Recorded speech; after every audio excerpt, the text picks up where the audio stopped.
Span define करना है।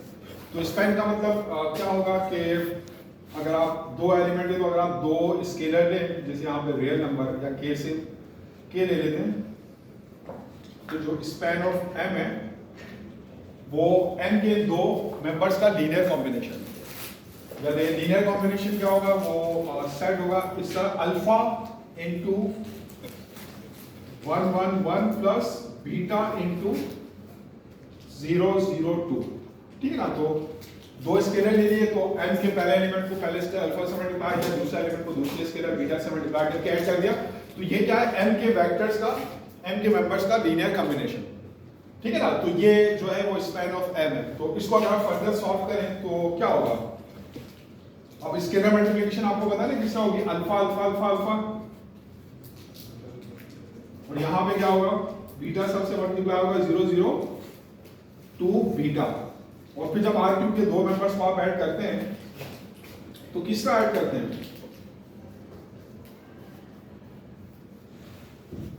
Component wise. तो ये alpha plus 0 alpha, alpha plus 0 alpha, alpha plus 2 beta. तो ये जो है जो स्पैन ऑफ एम है उसके एलिमेंट्स इस तरह के होंगे।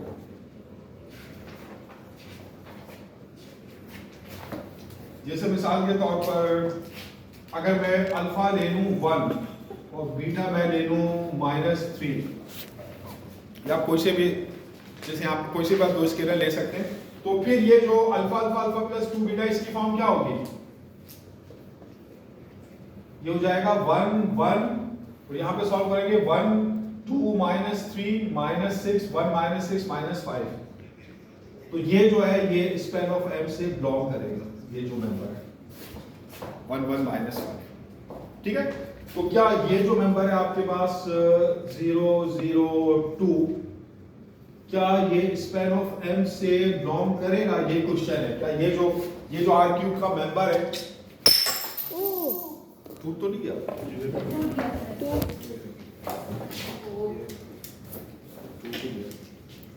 कांच दिखा दीजिए। तो ये भी पड़ा हुआ है, देखिए जी तो चुप नहीं रहा है, बड़ा टूट रहा है ना ये। हाँ तो क्या ये जो 0 0 -2, क्या ये जो स्पैन ऑफ एम से बिलोंग करता है, अगर ये इस फॉर्म का होगा ना अल्फा अल्फा अल्फा प्लस उधर गिरा, बैठ जाओ या वहां बैठ जाओ। तो फिर ये जो स्पैन ऑफ एम से बिलोंग करेगा, अदरवाइज ये बिलोंग नहीं करेगा। तो क्या बिलोंग करेगा ये,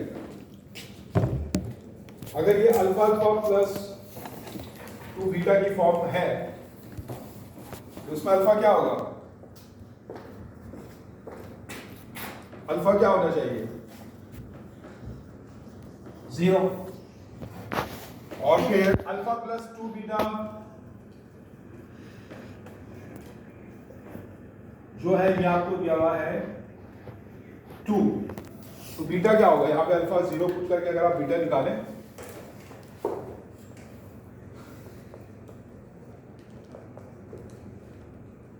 तो बीटा आपके पास हो जाएगा 1। तो इसके लिए अल्फा 0 और बीटा जो है 1 है ना, तो ये बिलोंग करता है, ये स्केलर है आपके पास।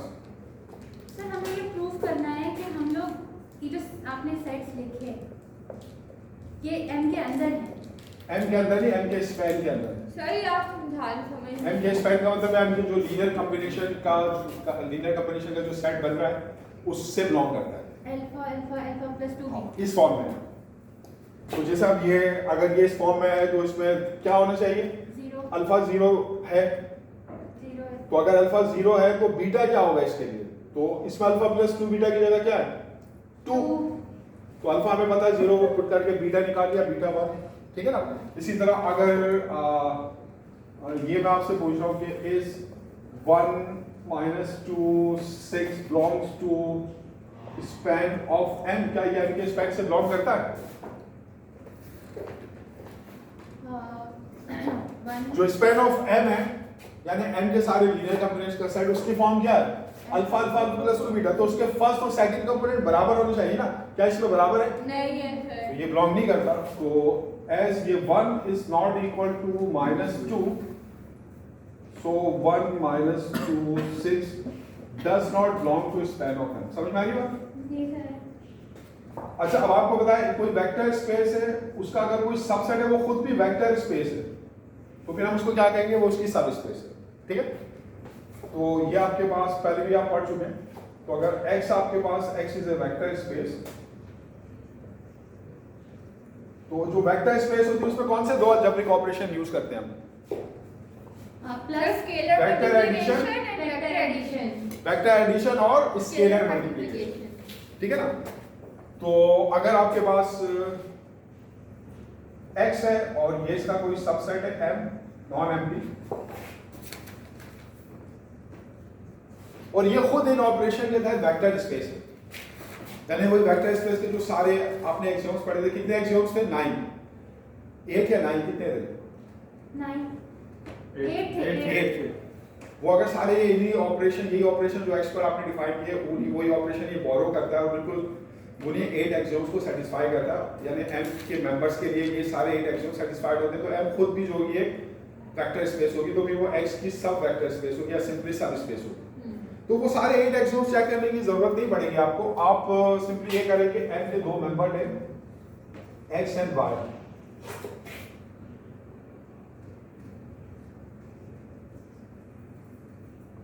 तो for all x y belongs to m, और आप अल्फा बीटा ले लें, और ऑल अल्फा बीटा जो आपकी स्केलर फिक्स से बिलोंग करते हैं। तो अगर आप ये जो m के दो मेंबर आपने बनाए, इनका अगर आप लीनियर कॉम्बिनेशन बनाए, लीनियर कॉम्बिनेशन क्या होगा इसका? Alpha x plus beta y। अगर ये m से बिलोंग करता है तो फिर m जो है वो भी वेक्टर स्पेस होगी, m जो होगी फिर वो x की सब स्पेस होगी। तो linear combination of any two elements of m, that is alpha x plus beta y, it also belongs to m, तो then m is also a vector space, जिसको हम कहेंगे वो सब स्पेस है।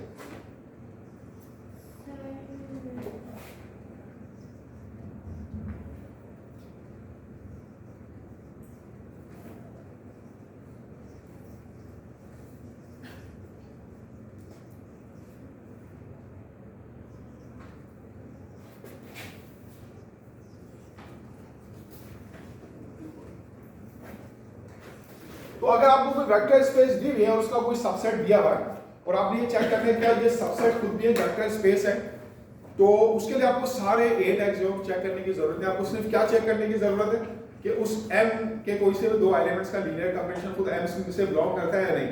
अगर करता है तो फिर वो भी क्या होगी? Vector space. सर अगर एक वेक्टर स्पेस है उसके अंदर हमें कोई भी n सबस्पेस दी हुई है ना, एक सबसेट दिया हुआ, सब स्पेस नहीं दी हुई है, सबसेट दिया हुआ, हमने चेक करना है क्या ये भी वेक्टर स्पेस है। तो सर सबस्पेस और वेक्टर और सबसेट में क्या फर्क है? सबसेट जरूरी नहीं कि वेक्टर स्पेस हो, वो जस्ट x के एलिमेंट्स का जो है वो आपके पास सबसेट होगा। जैसे ये है, ये जो m है, जी सर, ये r क्यूब का सबसेट है, क्या ये वेक्टर स्पेस है? r क्यूब के अंदर वेक्टर स्पेस में क्या होता है, जो नल वेक्टर होता है वो आपकी वेक्टर स्पेस से बिलोंग करता है ना। जी सर, तो r क्यूब में नल वेक्टर क्या होगा? 0 0 0। जी, इसमें जो नल वेक्टर होगा जिसको आप इस तरह लिखेंगे 0 बार या थीटा, r क्यूब में क्या होगा? 0 0 0 0 0, और r स्क्वायर में क्या होगा? खाली 0 0 0। r4 में 0 0 0 0 4 0 होंगे, r में खाली रियल टाइम में तो 0 है, एक स्केलर 0, r स्क्वायर में bracket 0 0 bracket 0 0 0 r cube, r n में 0 0 0 n कंपोनेंट्स तक सब 0। ठीक है ना, तो वेक्टर स्पेस की कंडीशन होती है ना कि नल वेक्टर उससे बिलोंग करना चाहिए। तो क्या नल वेक्टर m से बिलोंग करता है? क्या 0 0 0 इसमें है? नहीं। तो ये वेक्टर स्पेस नहीं, हाँ सबसेट है। तो सर ऑल वेक्टर्स, ऑल जो है subspace, all subspaces are जो है वो subsets, but not all subsets are vector space. ठीक है, अगर पहला कंडीशन यही है, अगर उससे नल वेक्टर बिलोंग नहीं कर रहा तो फिर वो आपके पास सब स्पेस नहीं हो सकती, वो सब स्पेस नहीं हो सकती। तो अगर ये चेक करना है कि कोई सेट दूसरे एक वेक्टर स्पेस x गिवन है और ये उसका सबसेट दिया हुआ है m, तो क्या m भी एक वेक्टर स्पेस है? अगर वो वेक्टर स्पेस है, या दूसरे पास में क्या वो x की सब स्पेस है? सबसेट अलग है, सब स्पेस है। सब स्पेस का मतलब क्या, खुद भी वो वेक्टर स्पेस है। तो उसके लिए हम ये चेक करेंगे कि m के कोई से भी दो एलिमेंट्स का लीनियर कॉम्बिनेशन निकालेंगे। अगर वो खुद m से बिलोंग करता है तो फिर m जो होगी वो खुद वेक्टर स्पेस होगी, यानी सब स्पेस ऑफ x होगी। ठीक। Sir alpha beta belongs to field ना स्केलर। हाँ, स्केलर फील्ड k से बिलोंग करते हैं।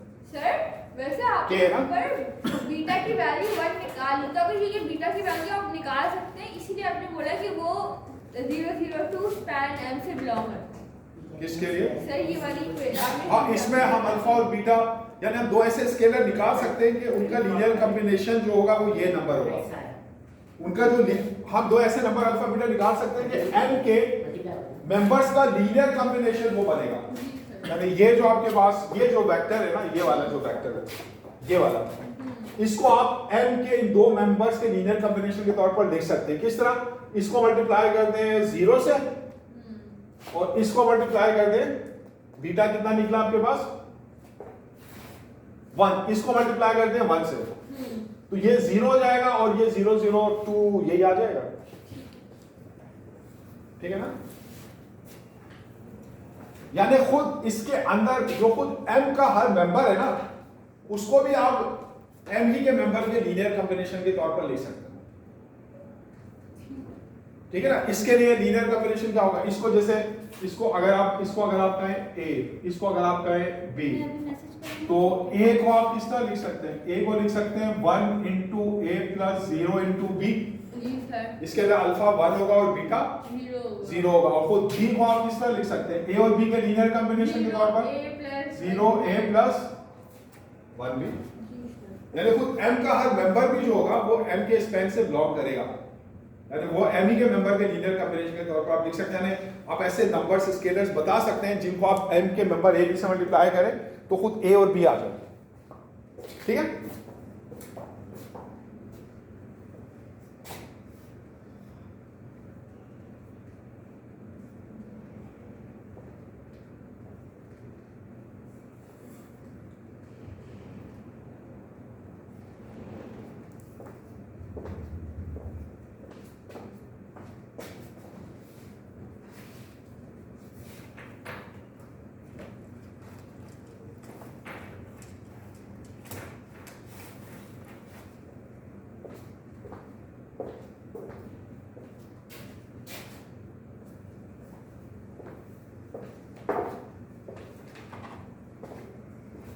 युद्धालियर साइड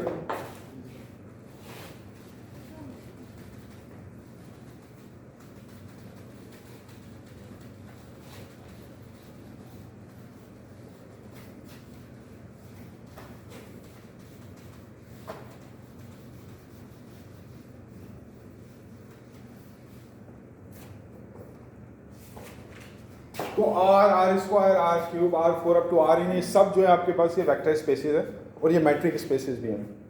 तो ये आपके पास क्या है? ये यूक्लिडियन स्पेसेस है। r स्क्वायर 2 डायमेंशनल है, r क्यूब r 1 डायमेंशनल है, r क्यूब 3 डायमेंशनल है, r n क्या है? n dimensional Euclidean space. ठीक है सर? जो x और y है वो कोई भी वो m से बिलोंग करते हैं, अल्फा और बीटा कोई भी स्केलर्स है ना जी।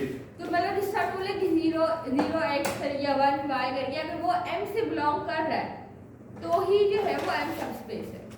हाँ, अगर m के कोई से भी दो मेंबर्स आपने x और y और उनका लीनियर कॉम्बिनेशन बनाया, मतलब उनको दो स्केलर से कोई से भी दो स्केलर से मल्टीप्लाई करके ऐड कर दें और जो भी चीज आए वो अगेन एक वेक्टर होगा और वो m से बिलोंग करे, तो फिर m जो होगा वो सब स्पेस होगा। अगर बिलोंग नहीं करेगा तो फिर वो सब स्पेस नहीं होगा।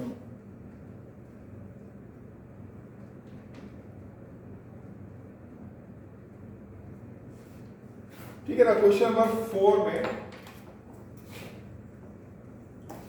आपको एक वेक्टर स्पेस दी हुई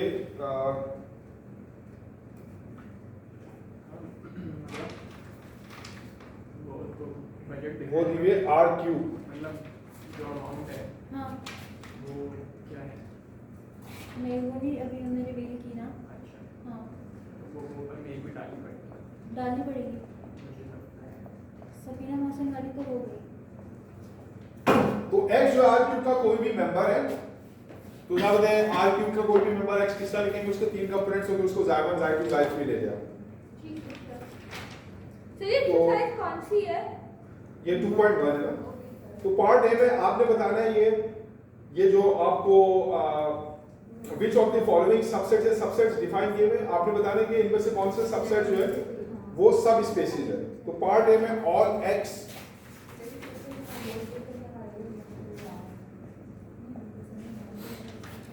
ऐसे सारे आर क्यूब के मेंबर जिसपे xi1 और xi2 बराबर हो और xi3 0, ऑल एक्स विद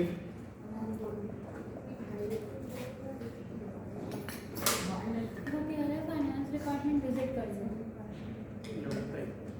ये कितने ठीक है। तो ये जो सबसेट दिया हुआ है ये आर क्यूब के किन मेंबर्स में मुश्तमिल है जिनका फर्स्ट कंपोनेंट और सेकंड कंपोनेंट बराबर हो और थर्ड कंपोनेंट क्या हो, जीरो।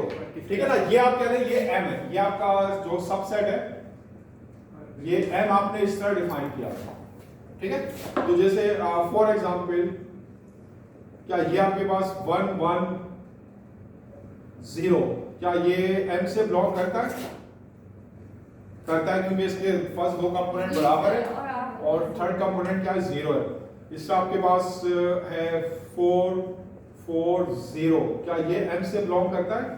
ये m से बिलोंग करता है। ठीक है ना। लेकिन अगर ये आपके पास 2 2 और 1 ये m से बिलोंग नहीं करता क्योंकि ये कंडीशन पूरी नहीं कर रहा, थर्ड कंपोनेंट इसका जीरो नहीं है।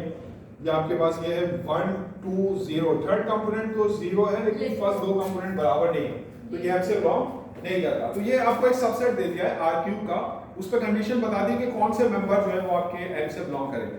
अब आपने चेक करना है कि m सब स्पेस है या नहीं। तो क्या चेक करें, m के कोई से भी दो मेंबर्स हैं x एंड y।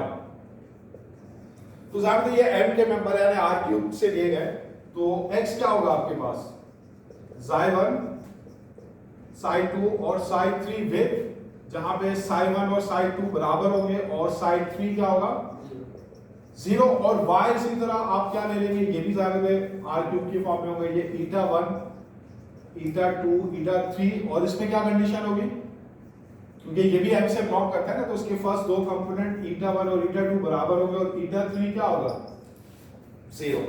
ठीक है।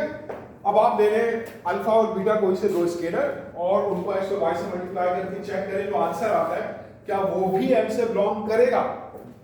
m से बिलोंग कब करेगा, जब उसके फर्स्ट दो कंपोनेंट बराबर हो, थर्ड कंपोनेंट क्या हो जीरो। बताइए साइड वाली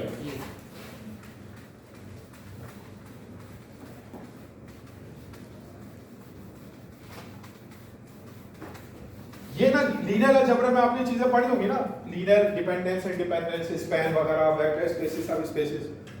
तो ये पीछे की चीज आपकी रिपीट हो रही है, कोई इसमें नई चीज नहीं है। तो फंक्शन एनालिसिस में तो रेल एनालिसिस जो आप पढ़ रहे होते हैं वो चीजें जरूरत होती हैं और जो लीनियर अलजेब्रा आप पढ़ रहे होते हैं तो वहां जो वेक्टर स्पेस से मुताबिक जो आपके पास है बेसिस आपने पढ़ी होगी, बेसिस डायमेंशन पढ़ी होगी ना, लीनियर अलजेब्रा पढ़ा है ना।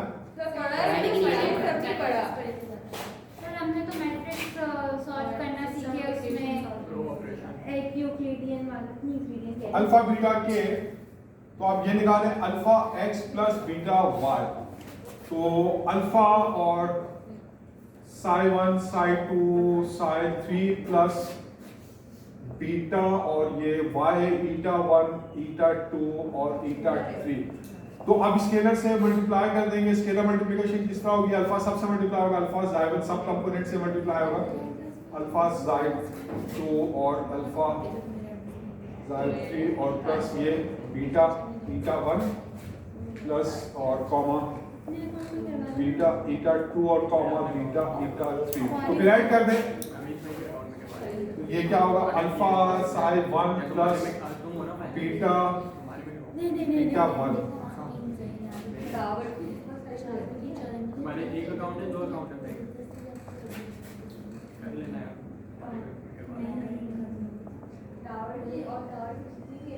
अब आपने चेक करना क्या ये m से बिलोंग करेगा, तो इसके लिए क्या जरूरी है, पहले दोनों कंपोनेंट्स क्या होने चाहिए बराबर। तो आप चेक करें एस ये आपके पास है alpha psi1 plus beta eta1। अब आपको पता है psi1 किसके बराबर है psi2, तो इसकी जगह psi2 रख देंगे और eta1 किसके बराबर है eta2, तो ये यानी ये बराबर है, और थर्ड कंपोनेंट क्या होना चाहिए? 0। तो अल्फा साई 3 प्लस बीटा ईटा 3, तो क्योंकि साई 3 0 है तो साई 3 की जगह 0, और ईटा 3 0 है तो ईटा 3 की जगह 0, तो ये भी क्या हो जाएगा? 0। तो ये दोनों कंडीशन को पूरा कर रहा है, तो इसका मतलब ये आपके घर का फर्क है, यानी ये किससे बिलोंग करता है? m से, that is alpha x plus beta y belongs to m। तो इसका मतलब क्या है? m जो है वो सब स्पेस है, ठीक है, यानी वो खुद वेक्टर स्पेस है, सो m इज ए सब स्पेस।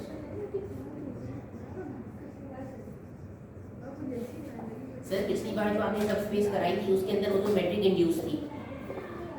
नहीं, वो तो अलग चीज है, जब हम उस पे जब हम नॉर्म डिफाइन करेंगे तो फिर उस नॉर्म से हम एक मैट्रिक इंड्यूस कर सकते हैं। नहीं तो इस सब स्पेस और उस सब स्पेस में क्या फर्क है? कोई फर्क नहीं है, इसमें भी हम ये कहेंगे कि इस सब स्पेस के अंदर आप जो वेक्टर एडिशन और स्केलर मल्टीप्लिकेशन यूज कर रहे हैं, वो जो गिवन वेक्टर स्पेस थी x, ये उससे इंड्यूस हो रही है, यानी वही जो ऑपरेशन जो आपने x पे डिफाइन किए वही आप m के लिए यूज कर रहे हैं। तो वहाँ वेक्टर ऑपरेशंस थे और यहाँ पे भी वेक्टर ऑपरेशंस ही, यानी वेक्टर एडिशन और स्केलर मल्टीप्लिकेशन। लेकिन वहाँ पे तो हमें डिस्टेंस निकाला था ना मैट्रिक के जरिए। अभी तो हमको डिस्टेंस वगैरह नहीं निकाले, अभी तो हम ये साबित कर रहे हैं कि ये सब स्पेस कब होगी और कब नहीं होगी। हाँ, उसमें तो डिस्टेंस निकालना था, उसमें वेक्टर एडिशन और मल्टीप्लिकेशन करना है। नहीं, उसमें तो आपने साबित करना था कि वो वेक्टर स्पेस है जी, तो वेक्टर स्पेस है तो उसमें वेक्टर एडिशन डिफाइन होती है। अच्छा हमें यहाँ साबित करना है कि m वेक्टर स्पेस से बिलोंग ये तो खुद आप नहीं, m तो ये खुद तो x वेक्टर स्पेस गिवन है, सही, और m जो है उस वेक्टर स्पेस का एक सबसेट गिवन है, सही, तो हमने साबित करना है कि ये जो सबसेट गिवन है m, ये खुद एक वेक्टर स्पेस है। x तो ऑलरेडी है ही, वो तो गिवन है, खुद m जो है वो भी एक वेक्टर स्पेस है, यानी वो हमारी गिवन वेक्टर स्पेस का सब स्पेस है, सही है। ठीक है।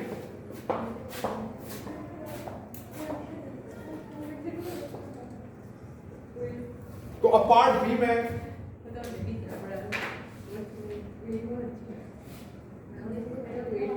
में all x with xy1 is equal to xy2 plus 1।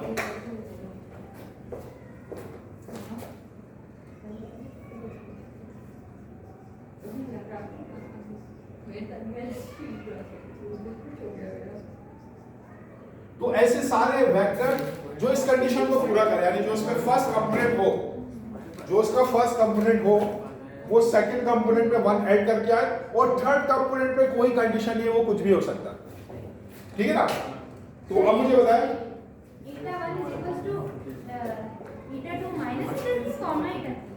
Eta 2 plus 1। अब जैसे फॉर एग्जांपल जैसे मुझे बताया आप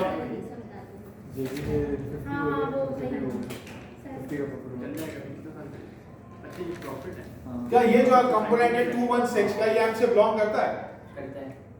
क्या ये इस कंडीशन पे पूरा उतर रहा है कि इसका फर्स्ट कंपोनेंट सेकंड कंपोनेंट में +1 ऐड करके आएगा ना, 1 + 1 2। थर्ड कंपोनेंट में कोई कंडीशन नहीं है, वो कुछ भी हो सकता है, तो 2 1 6 भी m से बिलोंग करता है।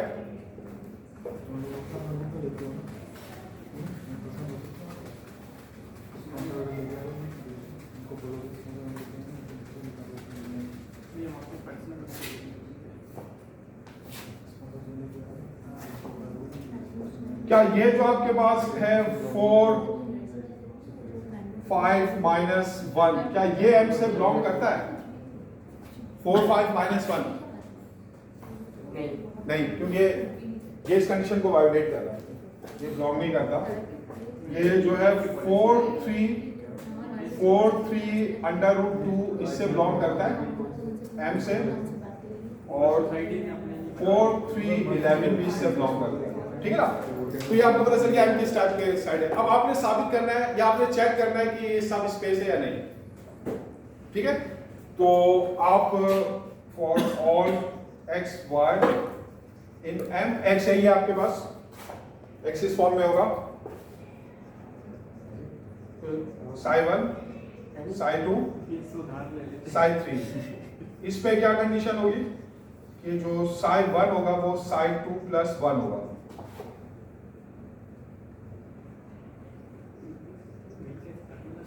और y जो है आपके पास, तो तो इसमें जो ईटा 2 होगा वो ईटा 1 जो होगा वो ईटा 2 प्लस 1 होगा, ठीक है ना। इसका जो फर्स्ट कंपोनेंट है उसके सेकंड कंपोनेंट में प्लस 1 ऐड करके आएगा, ठीक है। अगर आप समझते हैं कि आपके पास कोई काउंटर एग्जाम्पल है, यानी कोई ऐसी एग्जाम्पल आप बता सकते हैं कि दो आप मेंबर ने एम के, उनका लीनियर कॉम्बिनेशन बता दे जो एम में नहीं है, तो ये साबित हो जाएगा कि ये सब स्पेस नहीं है, ठीक है। अभी के लिए नहीं माने, पहले 10 के बाद करें। सही तो कह रहे हैं। कल्चर डे Convocation होता जो है, है। हाँ, और कल्चर डे होता है दिसंबर के फर्स्ट वीक में, वेंड में कर लो क्या है। तो कभी भी कर सकते हैं। तो alpha X plus beta Y में अल्फा ये आपके पास हो जाएगा अल्फा जाई 1 प्लस बीटा ईटा 1 अल्फा जाई 2 प्लस बीटा ईटा 2 और अल्फा जाई 3 प्लस बीटा ईटा 3, ठीक है। वही आएगा जो आप यहाँ पे कैलकुलेट किया इसी तरह। बस अब आपने चेक क्या करना है कि क्या अल्फा इसका जो कंपोनेंट है फर्स्ट कंपोनेंट अल्फा जाई 1 प्लस बीटा ईटा 1 का ये सेकंड कंपोनेंट में 1 ऐड करके आएगा।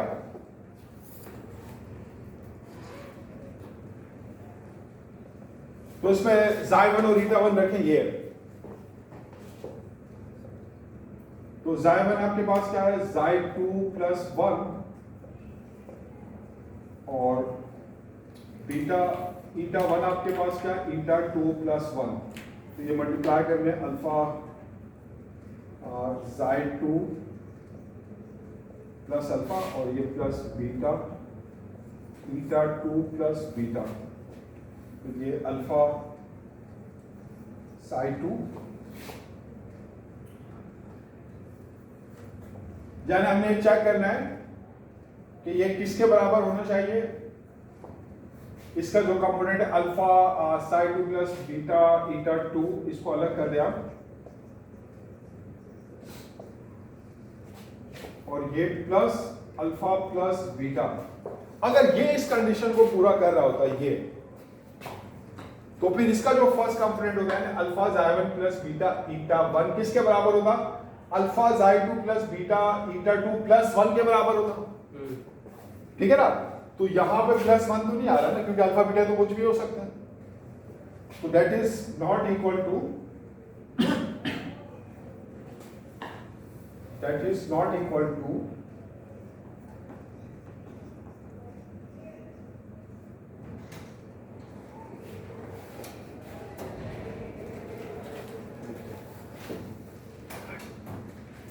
प्लस 1। अगर ये इसके बराबर होता है तो फिर इस कंडीशन को पूरा करता है, इस कंडीशन को पूरा नहीं कर रहा, तो इसका मतलब क्या है एम जो है आपकी वो सब स्पेस नहीं है, यानी alpha X that is alpha X plus beta Y does not belong to M, so M is not a subspace.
Sir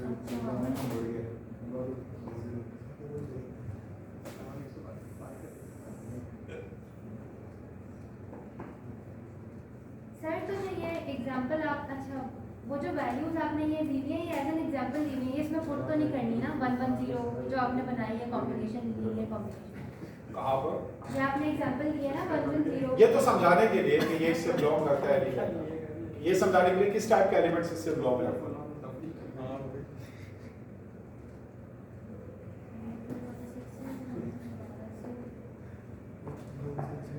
sir वो क्यों नहीं हुआ सबस्पेस का पार्ट? कि वो इस कंडीशन को पूरा नहीं कर रहा ना। 216 ये कंडीशन क्या दी हुई है कि first component second component plus 1, तो यहाँ पे तो ऐसा नहीं है, जो फर्स्ट कंपोनेंट है वो सेकंड कंपोनेंट प्लस 1 नहीं है, 1 की जगह क्या आ रहा है, अल्फा प्लस बीटा। तो इस वजह से वो उसके बराबर इस कंडीशन को पूरा नहीं कर रहा, तो वो m से ब्लॉक नहीं करता। सही है। तो इसके बाकी इसका 2 पार्ट्स हैं, 4 क्या आप प्रूव कीजिएगा? है ना? क्या क्या मुझे बताओ।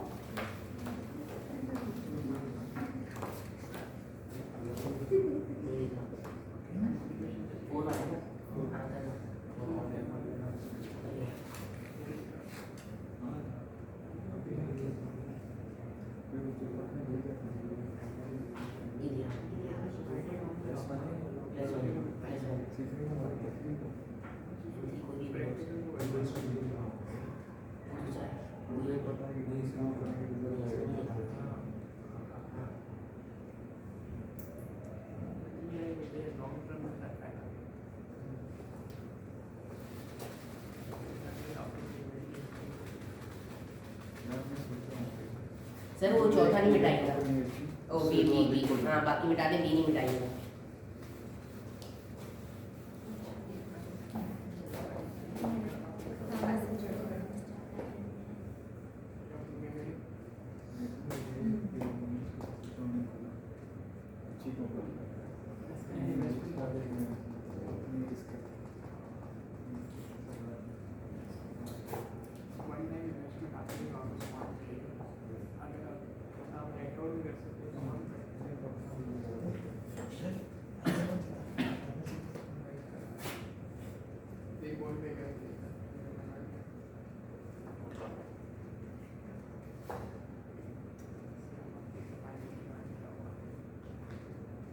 अच्छा, इसमें फॉर ऑल अल्फा बीटा नहीं होना चाहिए, तमाम अल्फा बीटा के लिए नहीं, कुछ अल्फा बीटा के लिए, तो ये यहाँ पे क्या होना चाहिए, there exist some alpha beta, जिसके लिए ये जो लीनियर कॉम्बिनेशन आप निकालेंगे ये m से बिलोंग करेगा, यानी m के तो कोई से भी 2 एलिमेंट्स लेने आप, उनका कोई ना कोई ऐसा लीनियर कॉम्बिनेशन होगा, मतलब कुछ ना कुछ अल्फा और बीटा की वैल्यूज होंगी, जिसके लिए ये जो alpha x plus beta y जो k से बिलोंग करेगा, तो वो डेफिनेशन में भी इसको सही कर ले, वो जो स्पैन की सब स्पेस की डेफिनेशन लिखी थी ना, जी सर। उसमें क्या लिखा था कि for all x5 belongs to m, for all alpha beta नहीं करे, there exist some alpha beta, तो देयर सारे एग्जिस्ट अल्फा बीटा बेशक सेटिस्फाई ना करे, अगर एक पे भी सेटिस्फाई कर दे तो वो सब स्पेस बन जाएगा। हाँ, वो कोई ना कोई ऐसा अल्फा बीटा मिलेगा कि उसका लीनियर कॉम्बिनेशन उससे बिलोंग करे, कोई भी कोई भी हो सकता है, तो उसमें for all alpha beta, for all की जगह लिखें क्या होगा, existential qualifier, existential quantifier there exist, यानी m के तमाम मेंबर्स के लिए, तमाम मेंबर्स x5 के लिए कुछ ना कोई अल्फा और बीटा की वैल्यूज होंगी, जिसको उनसे मल्टीप्लाई करेंगे तो वो जो लीनियर कॉम्बिनेशन आएगा alpha x plus beta y, वो m से बिलोंग करेगा, ठीक है ना, उसको एग्जिस्टेंशियल कर दीजिएगा। तो जहां पे भी स्केलर के साथ फॉर ऑल है, उसको एग्जिस्टेंशियल क्वांटिफायर में कन्वर्ट कर देंगे।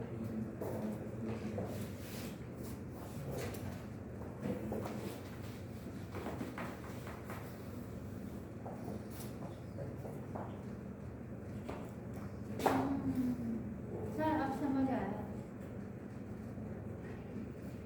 ठीक है, अब आ जाए, अब हम नॉर्म को डिफाइन करते हैं, नॉर्म को पढ़ते हैं।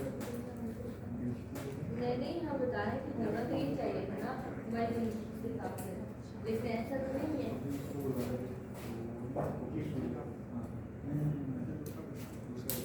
ठीक है, तो नॉर्म जो है वो जनरलाइजेशन ऑफ लेंथ है।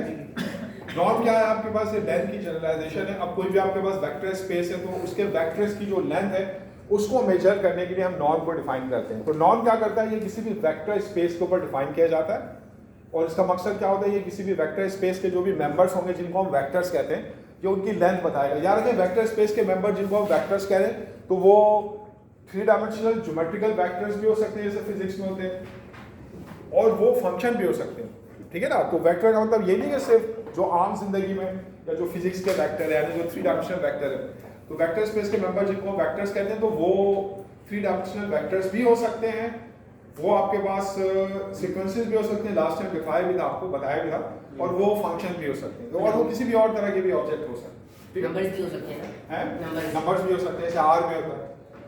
तो नॉर्म आपके पास क्या है, norm is the generalization of length.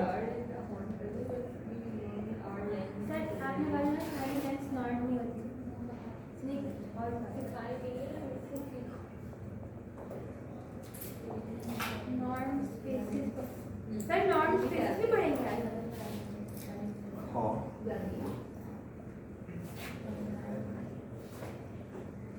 तो हम एक नॉर्म डिफाइन करते हैं एक वेक्टर स्पेस के ऊपर।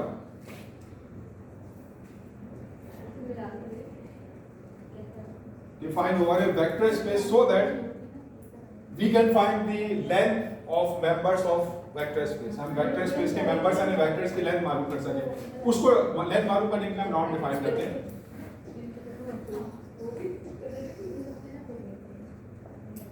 वो कौन है लड़का सबरा, नाम याद है?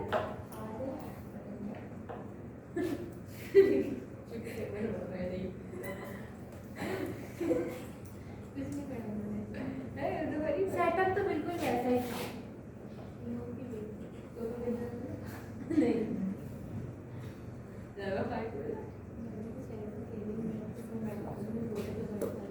हाँ वैसे जाएगा।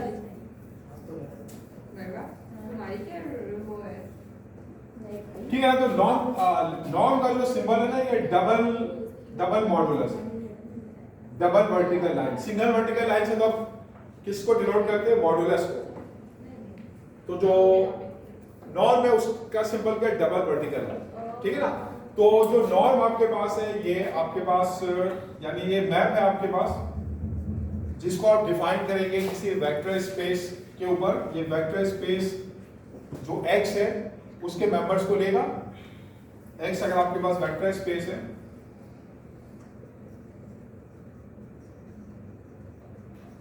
तो इसको जो नॉर्म डिफाइन किया जाएगा, तो जो नॉर्म है आपके पास which is defined on x, तो इसमें बीच में डॉट लगा देते हैं बताने के लिए कि इसमें इनपुट मिसिंग है। तो ये x के मेंबर जब हम लेंथ निकालेंगे तो लेंथ आपके पास क्या होगी, रियल नंबर, ये x टू r होगा।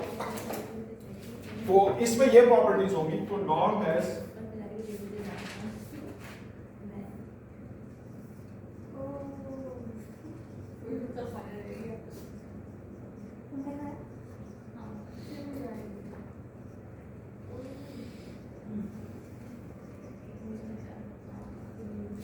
तो इसको हम नॉर्म्स के एक्सियोम्स कहते हैं। तो पहला n1, क्या नॉर्म 0 हो सकता है?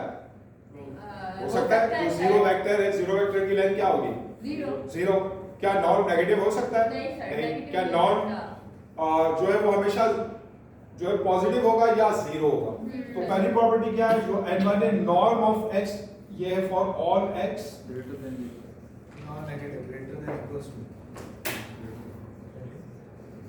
n1 जो नॉर्म ऑफ x है ये greater than is equal to 0 for all vector in your vector space. तमाम वेक्टर्स की जो लेंथ है वो कभी भी नॉर्म जो है वो कभी भी नेगेटिव नहीं होगी, नॉन नेगेटिव होगी, 0 हो सकती है और 0 से ज्यादा। n2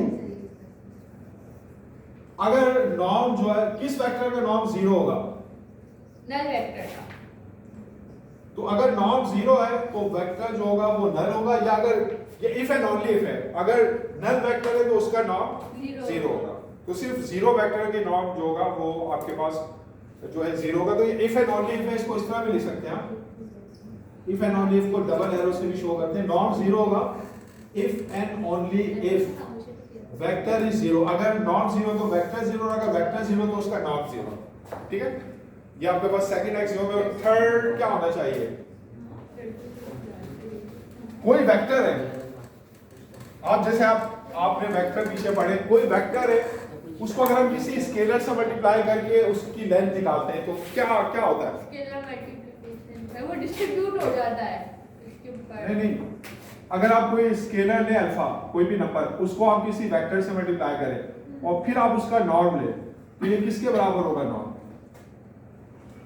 ये जो होगा, ये जिस नंबर से मल्टीप्लाई कर रहे हैं उसकी absolute value will multiplied by the norm of x, जहां पे x जो है वो वेक्टर स्पेस का मेंबर है, वेक्टर है, और अल्फा जो आपके पास वो कोई स्केलर है, फील्ड के से बिलोंग करता है। तो जो किसी स्केलर मल्टीपल ऑफ वेक्टर का की जो लेंथ होगी, जो नॉर्म होगी, that will be equal to the absolute value of scalar times the norm of x। ठीक है?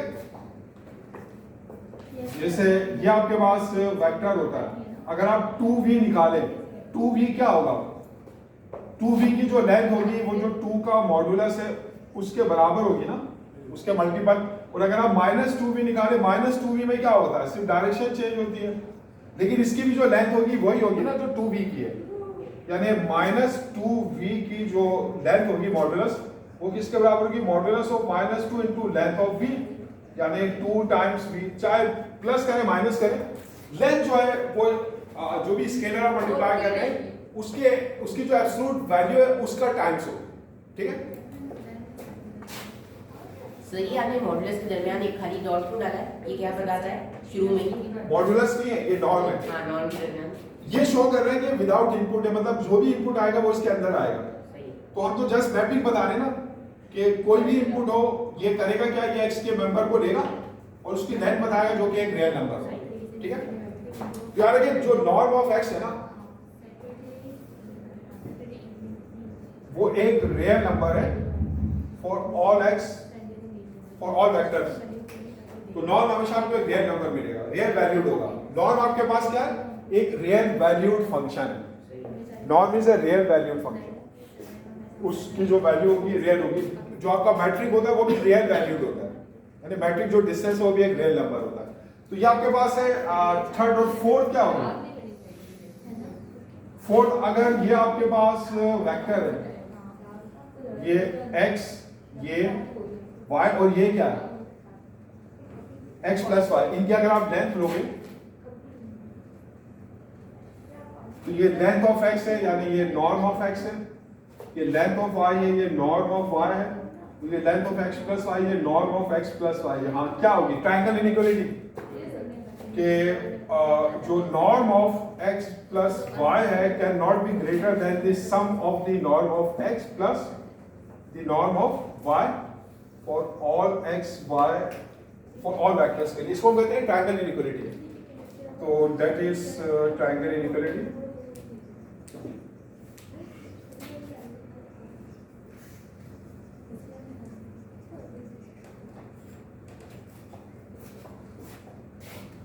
ठीक है ना? तो अगर आपको मैं कोई फंक्शन देता हूं और मैं कहता हूं चेक करें ये नॉर्म है या नहीं, तो आप ये देखेंगे क्या इसमें चारों प्रॉपर्टीज है कि अगर चारों प्रॉपर्टीज को सेटिस्फाई करेगा तो वो फिर नॉर्म होगा। जैसे फॉर एग्जांपल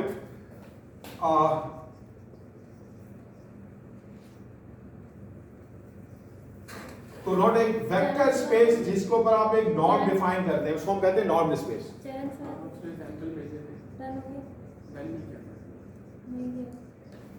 अभी उसमें आएगा ठीक है।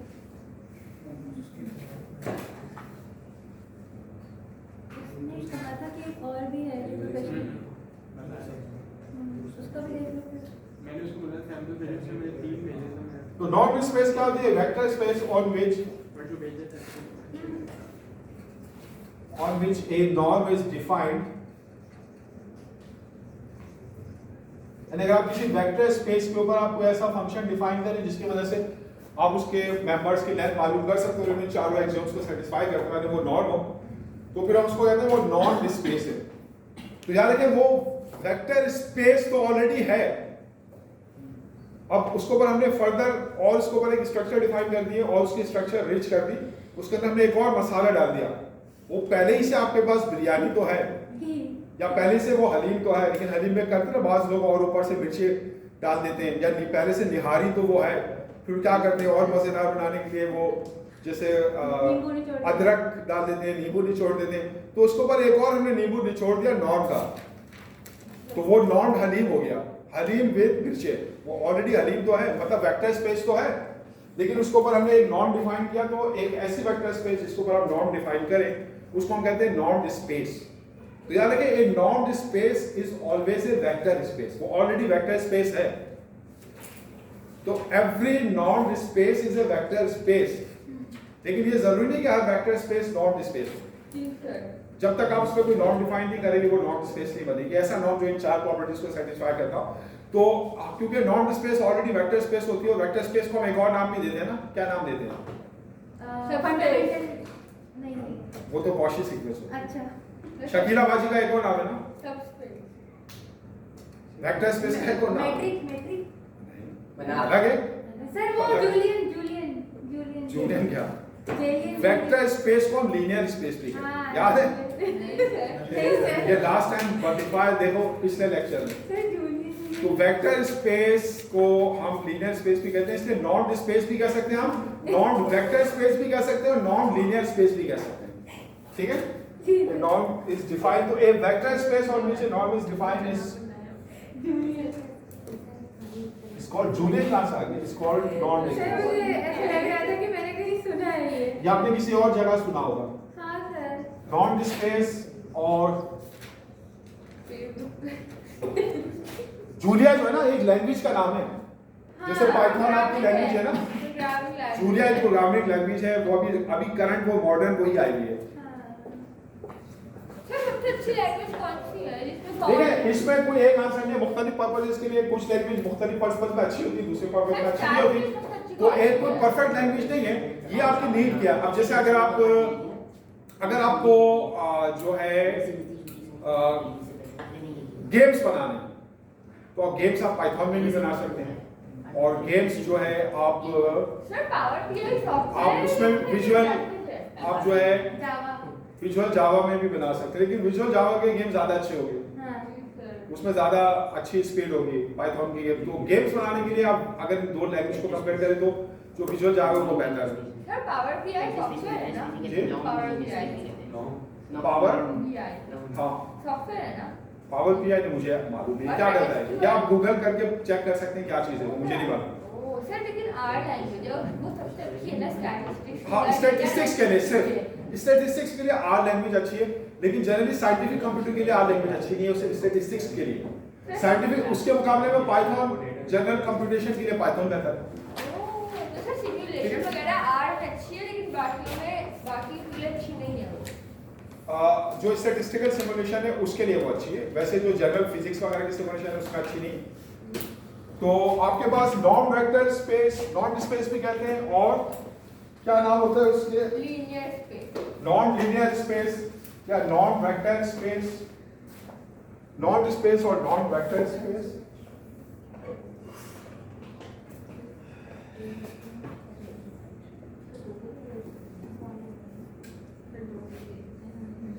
या नॉन लीनियर स्पेस, ठीक है ना। जैसे for example prove that R is a normed space। ये जो वन डायमेंशनल यूक्लिडियन स्पेस है, ये नॉर्म स्पेस है जहां पे हम जो नॉर्म डिफाइन कर रहे हैं वो ये है। तो किसी भी नंबर का जो नॉर्म होता है ना, वो सिंपली उस नंबर की एब्सोल्यूट वैल्यू के बराबर होता है। तो रियल लाइन में जो नॉर्म हम डिफाइन करते हैं ना किसी भी नंबर का, वो किसका डिफाइन करते हैं, वो उसकी एब्सोल्यूट वैल्यू के बराबर है। तो एब्सोल्यूट वैल्यू भी एक खास किस्म का नॉर्म है, लेकिन ये नॉर्म सिर्फ किसके लिए इस्तेमाल होता है, किस स्पेस में इस्तेमाल होता है, रियल नंबर की स्पेस में, ठीक है, जो कि वन डायमेंशनल यूक्लिडियन स्पेस है। तो ये आपने प्रूव करना है। किसी भी स्पेस का नॉर्म उसकी रियल वैल्यू, उसकी वैल्यू होती है, उसकी वैल्यू की किसी भी नंबर का नॉर्म क्या होता है, उसकी एब्सोल्यूट वैल्यू यानी उसके मॉड्यूलस के बराबर होता है, ठीक है। तो आज पहला कौन साबित करेगा, n1 क्या है, सर की पॉजिटिव होता है हमारा नॉर्म या तो क्या मॉड्यूलस जो आपके पास नॉन नेगेटिव होता है, नहीं सर, होता है? हाँ नॉन नेगेटिव नहीं सर, नॉन नॉन नेगेटिव तो क्योंकि modulus x is always non negative है, मॉडुलस x क्या है, नॉर्म ऑफ x है, तो norm of x is always non negative, ये प्रूव हो गया। दूसरा क्या है कि अब दो, अगर नॉर्म आपके पास 0 है तो वेक्टर भी क्या होगा, 0 होगा। यहाँ पे वेक्टर की जगह नंबर से, तो अगर नॉर्म को आप 0 लें तो आपने क्या साबित करना है, x 0 है। तो अगर नॉर्म 0 तो नॉर्म किससे डिफाइन किया हुआ है, मॉडुलस x, और अगर मॉडुलस x 0 है तो वो कौन सा नंबर होता है जिसका मॉडुलस 0 होता है, वो 0 होता है। अब रिवर्स प्रूफ करेंगे, रिवर्स क्या, अगर x 0 है तो उसका नॉर्म 0, यानी अगर 0 वेक्टर है जो कि यहाँ पे 0 नंबर है तो उसकी लेंथ क्या होगी, 0 होगी। ये होता नहीं सर? जी सर।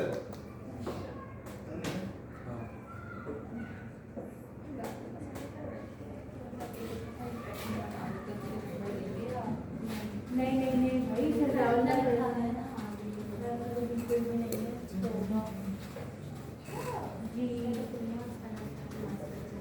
मैं बहुत नजरों में नहीं पढ़ रहा हूँ। फिर n2 और फिर नाउ रिवर्स डायरेक्शन में अगर x 0 है तो अगर x 0 तो उसका मॉडुलस 0 होगा, और ये जो इसका मॉडुलस है वो नॉर्म है तो उसका नॉर्म 0 होगा। तो हमने प्रूफ कर दिया कि अगर norm is 0 if and only if x is 0, सिर्फ 0 वेक्टर का नॉर्म 0 होगा, या अगर किसी वेक्टर का नॉर्म 0 तो वो 0 वेक्टर होगा। ठीक है, ये दोनों प्रूफ है इसमें। फिर n3 क्या आपके पास, n3 क्या आपके पास के जो नॉर्म ऑफ अल्फा x है ये किसके बराबर होना चाहिए, modulus of alpha into norm of x। तो नॉर्म ऑफ अल्फा x किस तरह लोगे, अगर आप इसको ऊपर नॉर्म की डेफिनेशन लगाओ तो ये किसके बराबर होगा, मॉडुलस ऑफ अल्फा x। और आपको पता है मॉडुलस की प्रॉपर्टी क्या होती है, modulus of a b is equal to modulus of a into modulus of b। इसको आप लिख सकते हैं modulus of alpha into modulus of x, और ये मॉडुलस ऑफ x क्या है, ये नॉर्म ऑफ x है। तो हमने क्या साबित कर दिया कि norm of alpha x is equal to absolute value of alpha times norm of x। तो थर्ड प्रॉपर्टी भी सेटिस्फाई हो गई। ठीक है ना, यहाँ पे अल्फा आपके पास क्या है, ये अल्फा जो है वो फील्ड का मेंबर है, और x आपके पास क्या है, x जो है वो आपकी रियल नंबर है। अच्छा, n4 क्या है, ट्रायंगल इनइक्वालिटी, यानी हमने क्या प्रूफ करना है, norm of x plus y should be less than the norm of x plus norm of y, ये प्रूफ करना है। ठीक है ना। तो अगर आप कोई से भी दो x और y दे,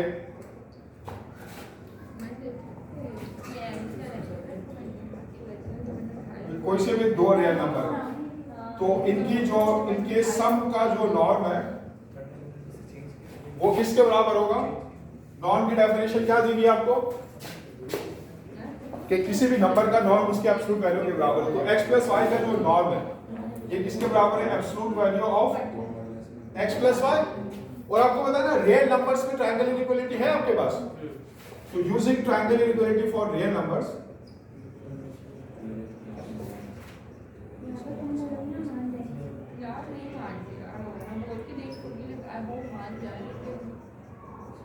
तो जो मॉडुलस x प्लस y किसके बराबर होगा, ये होगा less than is equal to modulus x plus modulus y। और मॉडुलस x क्या है, ये है बाय द डेफिनेशन जो गिवन है, ये नॉर्म ऑफ x है, और मॉडुलस y क्या है।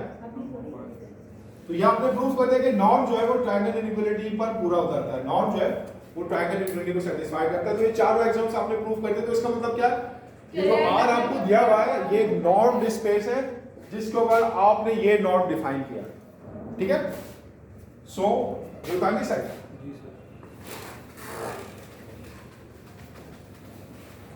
सो इसको इस तरह भी लिखते हैं, सो r is a norm space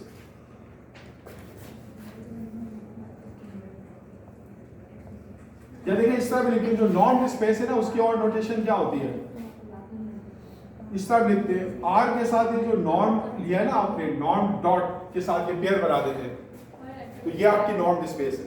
ठीक है, ये खाली अगर नॉर्म अंडरस्टूड है तो नॉर्म बताने की जरूरत नहीं, खाली आप स्पेस बता देंगे। जिस तरह मैट्रिक स्पेस होती है ना, x उसके साथ हम पेयर किसका बनाते हैं, मैट्रिक का। तो हम कहते हैं ये space with this metric is a metric space. अगर डी अंडरस्टूड हो खाली एक्स बता देंगे हम, ठीक है ना। तो अब एक्सरसाइज 2.2 है।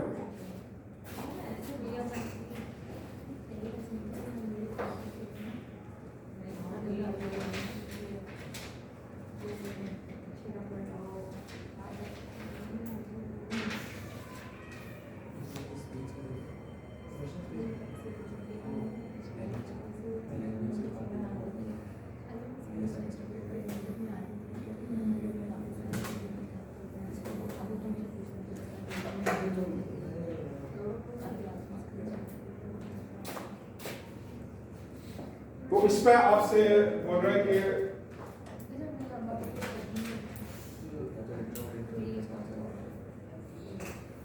तो इसमें आप सुन रहे हैं जो प्लेन है, प्लेन में जो आपके पास यूजुअल डिस्टेंस होता है वो एक नॉर्म है।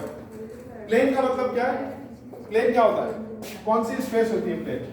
यूक्लिडियन। हाँ, लेकिन कौन सी? यूक्लिडियन तो बहुत सारी है। आर है, आर स्क्वायर है, आर क्यूब है, आर 4 है। प्लेन आर का है, आर स्क्वायर है, आर स्क्वायर है। आर स्क्वायर है, कार्टेशियन प्लेन, हाँ आर स्क्वायर है। आर स्क्वायर उसको कॉम्प्लेक्स प्लेन भी ले सकते हैं सी, फिर z होगा x प्लस आयोटा y की फॉर्म में, और पॉइंट की फॉर्म में क्या होगा x y। तो ये जैसे आपके पास कोई प्लेन है, तो प्लेन जो है आपके पास ये क्या है, ये अगर आप रियल स्पेस लेते हैं तो ये 2 डायमेंशनल यूक्लिडियन स्पेस है आर स्क्वायर। तो इसमें अगर कोई भी पॉइंट आपके पास होगा तो उसके कोऑर्डिनेट्स किस तरह लेंगे? जैसे कोई भी ये वेक्टर है x, इसके दो कंपोनेंट हो गए psi1 और psi2। तो ये psi1 है और ये psi2 है। तो ये इसकी लेंथ होती है ना। ये क्या होता है इसके अंदर? Norm of x। किस तरह डिफाइन करते हैं? जो यूजुअल डिस्टेंस होता है इसमें, याद है? जो यूजुअल नॉर्म होता है आपके पास। x minus y हाँ, यूजुअल नॉर्म क्या होता है? यूजुअल मैट्रिक ना। नहीं, यूजुअल नॉर्म की बात कर रहे हैं। यूजुअल लेंथ क्या होती हर है? पार्ट की है सर। ये जो लेंथ है ये क्या होगी? सर ईटा 1 एग्जैक्ट ये होगी अंडर रूट, ये राइट ट्रायंगल बन रही है ना पाइथागोरस थ्योरम से। ये किसके बराबर होगा? Square plus exact square. ये होगी इस वेक्टर की लेंथ ना। तो आपने प्रूफ करना है ये जो लेंथ आप डिफाइन कर रही है नॉर्म है। करें तो वो कॉपी तो कर ले। हाँ, कर लें कॉपी। यहाँ पे जो जाय आए हैं इनका ताल्लुक किससे होगा? x से सर। आर से, ये रियल नंबर हो गया ना। और यहाँ पे जो आपकी जो वो है फील्ड क्या है? वो रियल नंबर की फील्ड है, के की जगह आर है। तो सर हमें प्रूफ करना है कि ये क्या है? ये नॉर्म है। अच्छा। ये जो प्लेन में आप किसी भी वेक्टर की लेंथ डिफाइन करते हैं तो ये प्लेन में किसी भी वेक्टर की लेंथ है, तो आपने प्रूफ करना है ये नॉर्म है। यानी ये जो नॉर्म की चारों प्रॉपर्टीज है ये उनको सेटिस्फाई करता है। वो करे बहुत आसान। n1 हो गया। हाँ सर, ये दोनों स्क्वायर है तो पॉजिटिव में स्क्वायर रूट लेंगे वो भी पॉजिटिव स्क्वायर रूट है तो नेवर नेगेटिव। Yes sir. और फिर अगर आप नॉर्म को जीरो लेंगे यानी रूट वाली टर्म जीरो इसी वक्त जीरो होगी जब रूट के अंदर जाय1 स्क्वायर प्लस जाय2 स्क्वायर जीरो हो, और ये उसी वक्त जीरो होगा जब जाय1 जीरो और जाय2 जीरो। तो जब जाय1 और जाय2 जीरो होगा तो x क्या हो जाएगा? 0 0, यानी x जीरो वेक्टर हो जाएगा। R2 में जीरो वेक्टर क्या होगा? उसके दोनों कंपोनेंट्स क्या होंगे? 0 0। ठीक है, ये करनी कॉपी है सर। सर और स्केलर को इससे मल्टीप्लाई करेंगे आपको करें modulus alpha alpha is the number of real. तो देखिए R में आपकी स्पेस है और ये इसमें जीरो वेक्टर है। जीरो वेक्टर इस तरह लिखते हैं 0 बार या थीटा। तो R में जीरो वेक्टर क्या होता है? 0। R स्क्वायर में जीरो वेक्टर जो होता है आपके पास 0 0 होता है वो होता है 0 0, और R क्यूब में क्या होगा? 0 0 0। R4 में क्या होगा? 0 0 0 0। और इस तरीके से Rn में क्या होगा? सारे n components up to last क्या होंगे? 0। और अगर आप आ जाएं CAB, ये भी आपकी वेक्टर स्पेस होती है ना। ये क्या? All real valued continuous function, all real valued function who are continuous over this interval. इसके अंदर जीरो वेक्टर क्या होता है?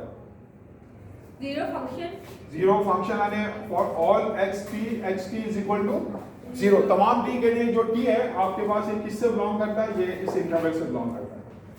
तो इस इंटरवल की तमाम इस इंटरवल जो कि डोमेन है इसकी किसी भी वैल्यू के लिए उसको t है, जो फंक्शन है वो आपको हमेशा जीरो देगा। तो ये जीरो फंक्शन है जिसकी वैल्यू जीरो होती है। और आपके पास क्या हो जाता है एलपी स्पेसेस जिसमें कंडीशन क्या होती है सम ऑफ समेशन। तो इसमें क्या होगा जीरो सीक्वेंस, यानी इसमें जो आपके पास जीरो वेक्टर होगा उसके सारे कंपोनेंट्स इसमें इन्फिनिट है, इसमें इन्फिनिट नहीं है, इसमें इन्फिनिट नहीं है, फाइनाइट है, इन्फिनिट है। तो इसमें जो समेशन ऑफ जीरो की पावर p और इसकी पावर 1 ओवर p अगर आप ये सम लें तो ये सारा ये लेस देन इन्फिनिटी आएगा जो कि जीरो। तो इस तरह हर स्पेस में तो अपना अपना जीरो वेक्टर है। तो आपने यहाँ पे आर स्क्वायर का जीरो वेक्टर x जो है आर स्क्वायर का जीरो वेक्टर है 0 0। हाँ हो गया एक बार। नहीं सर ये कॉपी कर रहे थे। सर ये आपने एलपी वाला क्या बोला? ये एलपी वाला एलपी वाले में जो आपके पास इन्फिनिट सीक्वेंस होगी उसके सारे मेंबर जीरो होंगे। तो उसका समेशन भी जीरो ही होगा। हाँ उसकी मॉडुलस ऑफ ऑल कंपोनेंट उसकी p पावर और उसका समेशन और उसकी पावर 1 ओवर p वो भी सब क्या होगी, वो सब जीरो होंगे। यानी क्या कंडीशन होती है वो फाइनाइट होना चाहिए, यानी वो कन्वर्जेंट होना चाहिए सब।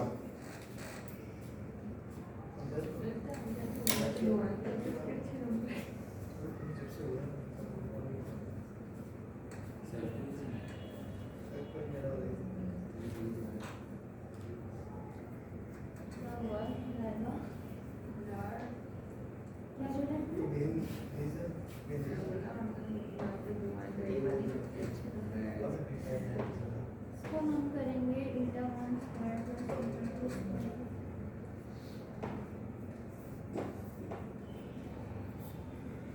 हाँ पहुंच गए वहां तक। तो n1 हो गया कि not should be non negative.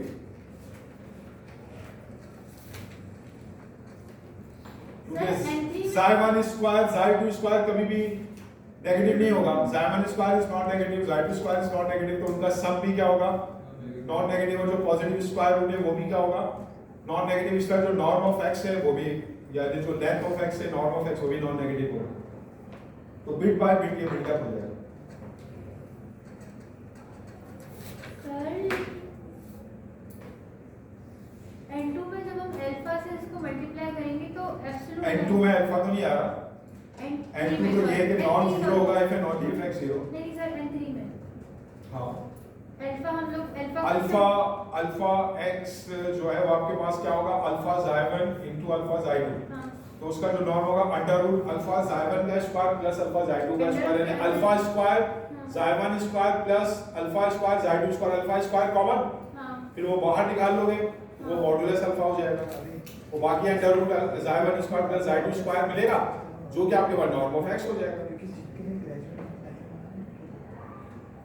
यानी अंडर रूट अल्फा स्क्वायर जो है उसको आप देख सकते हैं मॉडुलस अल्फा ना। जी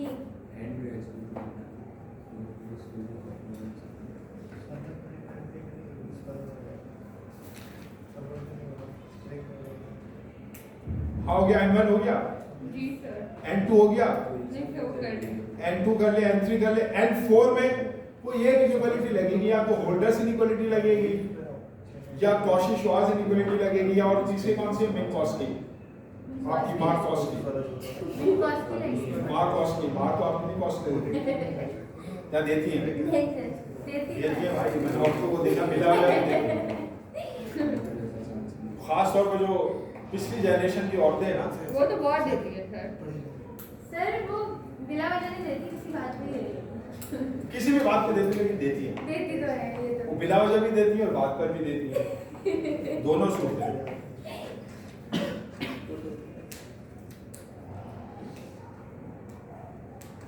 sir Psi1 square is equals to minus is equals to negative Psi2 square आ रहा है क्या चीज?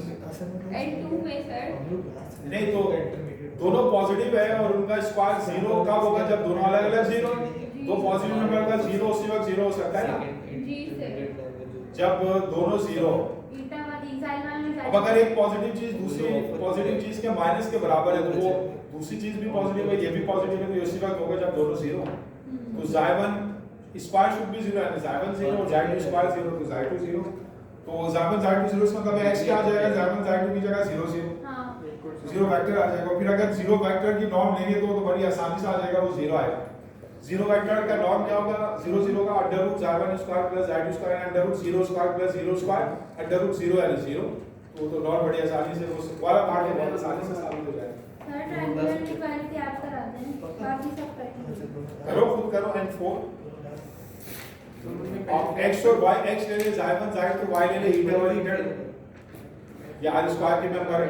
फिर x प्लस y क्या होगा, Xi1 plus eta1 comma Xi2 plus eta2, इसका नॉर्म क्या होगा, under root Xi1 plus eta1 whole square plus Xi2 plus eta2 whole square. तो ये कौन सी इसमें आपको इनइक्वालिटी लगानी पड़ेगी, इसमें सम में डिवाइड होता है, बिन कॉस की लगेगी ना। ये किस फॉर्म में, रूट का मतलब है 1/2, तो a प्लस b की power 1/2 is less than equal to a की पावर 1/2 प्लस b की पावर 1/2। कौन सी इनइक्वालिटी है ये, बिन कॉस की। तो अंडर रूट Xi1, बल्कि आप उसके अंदर अंडर रूट पहले आप क्या कर लें कि जो नॉर्म ऑफ x है उसको अलग कर लें, नॉर्म ऑफ y जो उसको अलग कर लें। नॉर्म ऑफ x आपके पास क्या होगा, यही होगा sir, Xi1 square plus Xi2 square उसका eta1 स्क्वायर और eta1 square plus eta2 square. तो वो जो आपके पास है यानी अंडर रूट के अंदर Xi1 प्लस eta1 का whole square plus Xi2 plus eta2 का होल स्क्वायर, उसका क्या ऐड कर लें। बिन कॉस की इक्वालिटी लगाएंगे, that is less than is equal to under root Xi1 square plus Xi2 square plus under root eta1 square plus eta2 square. ये बिन कॉस की इक्वालिटी लगेंगे और फिर वो जो है वो नॉर्म ऑफ x आ जाएगा, नॉर्म ऑफ y, तो ये बिन कॉस की इक्वालिटी से प्रूव हो जाएगा। हाँ चाहिए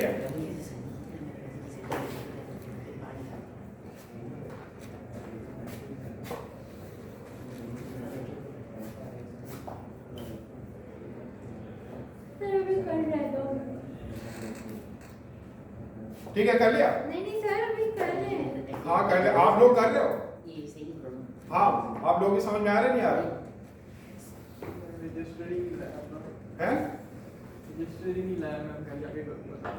रजिस्टर ये क्या है? अच्छा चाहिए करके नहीं। चाहिए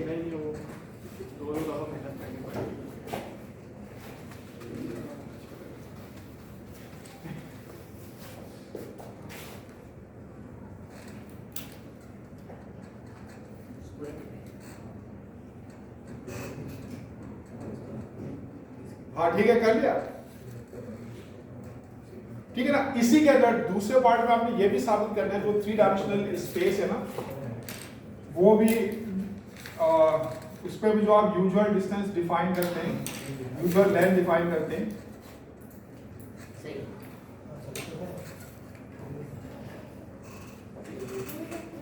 3 डायमेंशनल स्पेस आपके पास क्या होती है, r क्यूब यानी कि x y z।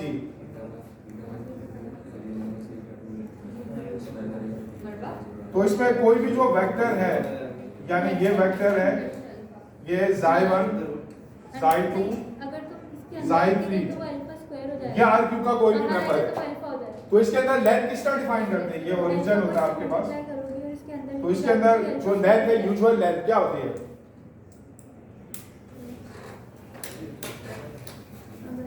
क्या होती है, अंडर रूट, याद है ना, x कंपोनेंट का स्क्वायर प्लस y कंपोनेंट का स्क्वायर प्लस z कंपोनेंट का स्क्वायर। तो बस इसमें ये फर्क है कि 2 डायमेंशन में बस यहां तक है, 3 डायमेंशन में थर्ड कंपोनेंट का स्क्वायर भी आ गया। ये इसका नॉर्म है, तो आपने इसी तरह साबित करना है, ये भी नॉर्म है। ये 3 डायमेंशन में जो यूजुअल डिस्टेंस है ना, ये भी नॉर्म है। समझ आ रही बात? सर वो मेन कॉस्ट की वाला करवा देना। जी सर वो क्या चीज क्या हो गया उसमें? N4 अरे भाई मॉडुलस x प्लस y क्या आपके पास, अंडर रूट क्या था, और psi1 plus eta1 square plus psi2 plus eta 2 square. तो using Minkowski yoga less than is equal to under root psi 1 square plus psi 2 square plus under root eta 1 square plus eta 2 square. और ये क्या आपके पास, ये आपके पास है norm of x और ये क्या आपके पास नॉर्म ऑफ y. तो ये साबित हो गया. इसमें क्या मसला है?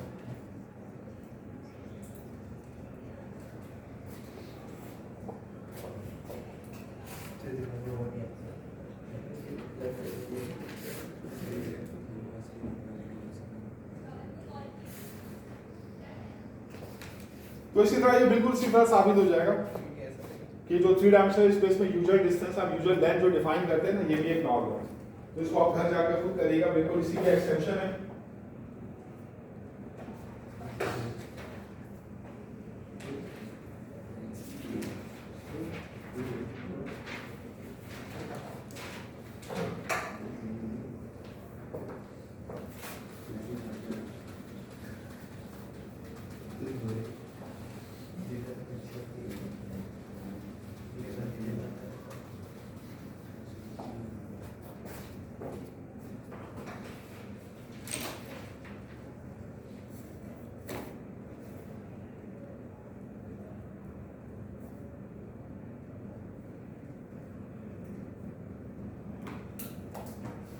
तो क्वेश्चन नंबर 6 में आपको एक वेक्टर स्पेस दी हुई है x,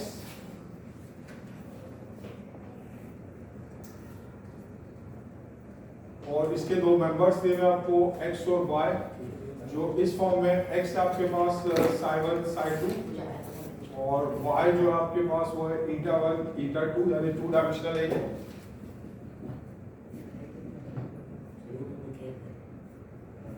तो अब इसके अंदर ये डिफरेंट आपको नॉर्म दिए हुए पार्ट 1 में. जो नॉर्म ऑफ x डिफाइन किया हुआ है वो आपके पास है, यानी x का जो नॉर्म है ये आपके पास है modulus psi 1 plus modulus psi 2. आपने साबित करना है ये नॉर्म है. ये जो नॉर्म आप डिफाइन कर रहे हैं x के ऊपर, यानी कोई भी वेक्टर है x, उसकी लेंथ के लिए उसके दोनों कंपोनेंट के मॉड्यूलस लेकर आप ऐड कर रहे हैं.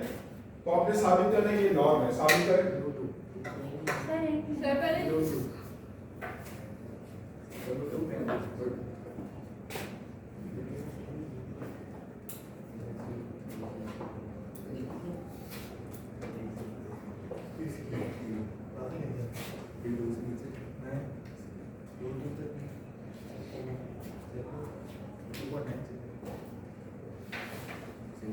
तो n1 तो बहुत आसान है, क्योंकि मॉड्यूलस जो है वो कभी भी मॉड्यूलस नेगेटिव तो नहीं होता ना.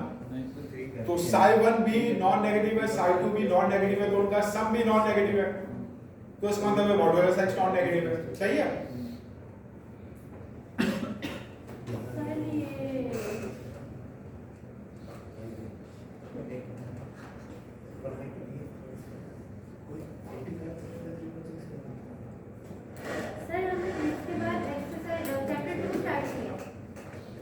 ये हमने डिफाइन किया नॉर्म, ये गिवन है, आप डिफाइनिंग के ये गिवन है एक्सरसाइज में. तो आपने साबित करना है ये नॉर्म है. ये इस वेक्टर स्पेस में किसी भी वेक्टर की लेंथ डिफाइन की हुई है, जनरलाइज्ड लेंथ. तो आपने साबित करना है कि ये नॉर्म है. तो नॉर्म की सारी प्रॉपर्टी सेटिस्फाई है.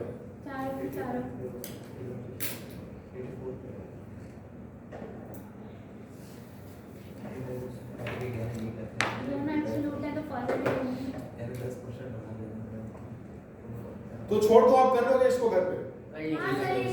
सर अभी कर लेते ना, कुछ मसला हो तो.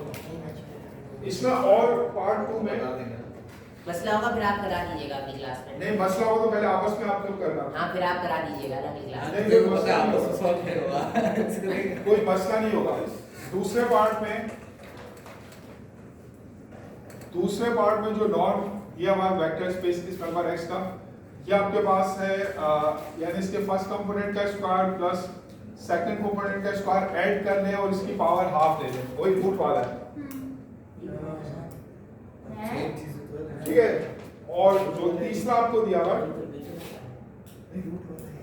अच्छा ये जो नॉर्म है ना, इस नॉर्म को हमें खास सिंबल दे रहे हैं. ये नॉर्म ये 1 है. 1 का मतलब है मॉड्यूलस की पावर क्या ले रहे हैं आप 1. इसमें क्योंकि आप स्क्वायर कर रहे हैं तो ये 2 है. और तीसरा दिया हुआ आपने साबित करना वो नॉर्म है। तो वो नॉर्म जो है वो आपके पास x यानी x का जो नॉर्म है वो मैक्सिमम ऑफ मॉडुलस साइन 1 और मॉडुलस साइन 2 है। तो इस नॉर्म का सिंबल क्या होगा? मैक्सिमम है ना, तो ये सिंबल है इंफिनिटी। तो जो इंफिनिटी नॉर्म है ना वो मैक्सिमम होगा। इसी तरह अगर आप इससे मैट्रिक इंड्यूस करेंगे डी इंफिनिटी, ये कौन सा होगा आपके पास याद है ना? ये होगा मैक्सिमम मॉडुलस जाई 1 माइनस ईटा 1 और जाई 2 माइनस ईटा 2।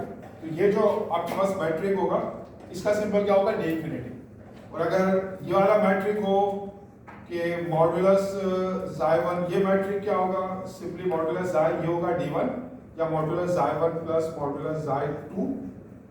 ठीक है, तो मतलब अभी हम जब मैट्रिक इससे ड्राइव करेंगे तो उनके भी यही सिंबल होंगे। पहले आप पढ़ चुके हैं ये सारे जो मैट्रिक हैं। ये प्रॉपर्टीज बताएं। तो आपने ये जो इंफिनिटी नॉर्म है, ये आपने इंफिनिटी नॉर्म क्या, जो भी कंपोनेंट का मॉडुलस है उसमें जो मैक्सिमम होगा वो आपके पास लेंथ के बराबर होगा। जैसे अगर x जो है, फॉर एग्जांपल समझाने के लिए, अगर x आपके पास है 3 माइनस 7, तो इसका इंफिनिटी नॉर्म क्या होगा? 7। तो ये आपके पास है maximum of modulus 3 comma modulus minus 7। तो 3 और माइनस 7 के मॉडुलस का जो मैक्सिमम है, 3 का मॉडुलस 3 है, माइनस 7 का 7 है, तो इसका जो डिस्टेंस होगा इस वेक्टर की लेंथ होगी 7। ठीक है, तो ये आप सब घर पे कर लीजिएगा। नहीं हो तो फिर मुझे बता दें। जी सर ब्रेक। इसी बात पर ब्रेक दे रहे सर।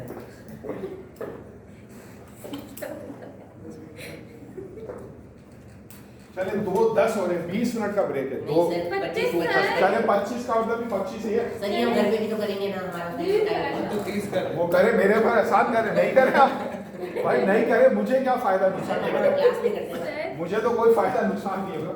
अरे सर 25 मिनट का। 25 मिनट का मतलब 25 मिनट के 2:10 हो रहे। ठीक है अरे सर